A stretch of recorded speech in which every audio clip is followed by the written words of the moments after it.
Chers amis panafricanistes, chers amis révolutionnaires, progressistes, populaires, la place où de l'AES aujourd'hui, c'est de placer la coopération régionale au cœur de la stabilité et du développement. Alors, les pays de l'AES aujourd'hui incarnent une volonté de souveraineté, une volonté collective qui rompt avec des partenaires jugés inefficaces. L'AES pourrait devenir une nouvelle plateforme d'intégration régionale et sous-régionale, pourquoi pas une nouvelle organisation regroupant tous les pays de l'Afrique dans les années à venir.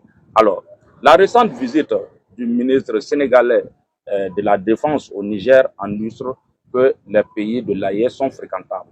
Lequel ministre qui avait promis de faire revenir les pays de l'AES dans le giron de la CEDEAO et avait même juré à ses maîtres de le faire revenir dans un bref délai sous l'amabilité de Sanko et de Diomaye Faye. Alors que le Sénégal s'entend que la menace terroriste est devenue réelle maintenant, ce monsieur se permet de se déplacer pour demander une coopération militaire, pour demander pardon à ce que les renseignements puissent les aider à travailler pour endiguer ce phénomène qui est le terrorisme. Alors que la France a reconnu que le Sénégal, dès lors que le Sénégal commencera à extraire son pétrole, il deviendrait un sanctuaire terroriste. Alors que le djinnim, que tout le monde connaît, que la France, à travers son narratif, refuse de le nommer comme un groupe terroriste, l'appelle souvent les groupes djihadistes ou des incursions ou des extrémistes djihadistes, mais refuse toujours d'appeler comme il se devrait donc des groupes terroristes. Alors, pendant ce temps, du côté du Bénin, qui cherche aujourd'hui à renforcer des liens militaires et économiques avec les pays de l'AIS pour indiquer le terrorisme, puisque le terrorisme aujourd'hui est devenu un phénomène réel dans l'espace du Bénin, qui a refusé au départ de participer, puisque depuis les années 2020, le Bénin était au courant. En 2021, le Bénin a fermé sa frontière avec le Burkina, mais n'ayant pas cherché des solutions palliatives et définitives à ce problème, n'a pas cherché à former ses soldats à s'adapter à cet ordre barbarie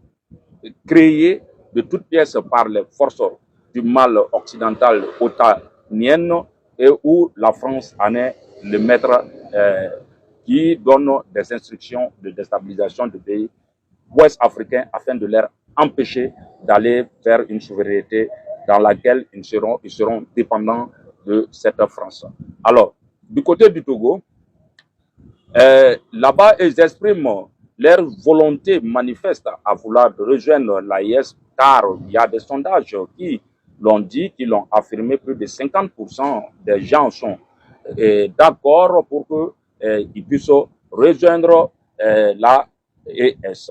En soulignant l'échec aussi de la CEDEAO relatif aux crises sécuritaires en Afrique, qui n'arrivent pas à apporter des réponses, mais toujours des promesses et des gros discours qui n'ont pas de limites et qui ne produisent rien comme effet et concret sur le terrain. Alors que du côté de l'AIS, la coopération militaire, la coopération pour un développement réel s'affiche au grand jour, au grand bonheur de tout le monde, et c'est un fait concret qui se matérialise sur le terrain. De l'autre côté, l'Union africaine qui, comme on le dit chez nous, l'Union européenne fait le tapis d'eau à la France qui a contourné tous les pièges et venu atterrir à Ouagadougou pour demander une coopération là dans ce sens où la volonté et la souveraineté des pays de l'AIS seront respectées. Car les conditions pour les financements ou les prêts que les banques ou l'Union européenne veulent accorder auparavant sous leurs conditions qui, à savoir, demandaient et exigeaient à ce que l'homosexualité soit acceptée dans le contrée auquel ils apportent le financement. Alors, cette fois-ci, les pays de l'AIS, dans une sorte de jalousie envers l'amour pour les peuples, les dirigeants ont exigé à ce que cela soit porté sur les critères auxquels ils veulent que cela se passe. Alors, c'est dans les conditions des chefs d'État de l'AIS que la coopération doit désormais se jouer avec ces États de l'Union européenne, ses banques et autres. Alors, les actions militaires de l'AIS contraignent aujourd'hui les groupes terroristes à replier vers les pays voisins tels que le Bénin et le Togo. Donc la menace, elle est là. Une alternative qui a été proposée par les chefs d'État de l'AIS pour pouvoir rejoindre ou pour avoir une coordination des forces ou avoir un renseignement du moins efficace pour mener les opérations contre ces ordres machiavéliques, ces ordres barbares. Il faut d'abord au préalable exiger à ce que ces forces extérieures qui sont présentes puissent partir et que vous soyez dépendants de votre armée et que les pays qui souhaiteraient collaborer réellement avec les pays de l'AIS doivent être souverains. Donc, le choix en dépendance aucunement de la branche française du renseignement des ISE et autres. Alors que la CEDEAO peine à contenir les terroristes qui avaient proposé à un moment donné la création d'une force rapide ou je ne sais quoi, mais qui n'arrive pas à le faire du côté de l'AIS. Tout cela se passe comme cela est prévu donc par les alliances et les accords qui ont été signés entre les trois États. Donc ça veut dire que du côté de l'AIS, on sent vraiment la motivation à endiguer les terroristes. On sent vraiment la motivation des dirigeants à faire du développement leur cheval de bataille. Alors, l'AIS prouve que les solutions locales sont plus efficaces que les dépendances extérieures.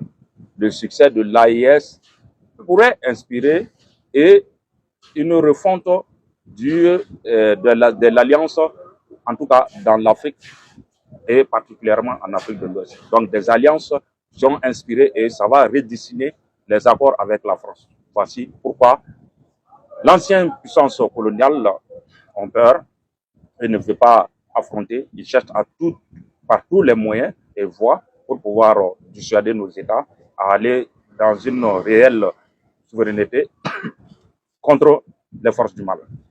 Donc sur ce, j'ai dit la patrie de la mort.